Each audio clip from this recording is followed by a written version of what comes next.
Hi everyone, in this video I'm going to show you how to share ChatGPT conversations with a link. So make sure that you have downloaded ChatGPT on your account and then open it, tap these three dots on the upper right and tap for history. Now you can choose any of the messages that you had from your history and then you can long press that and then tap this share chat.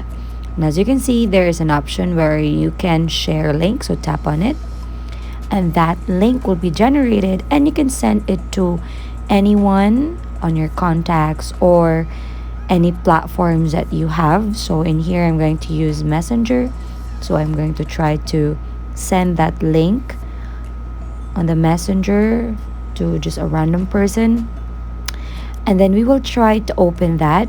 Okay, so I'll go ahead on my Messenger, tap on that message and tap this link shared from ChatGPT, and then it will be like this on my end.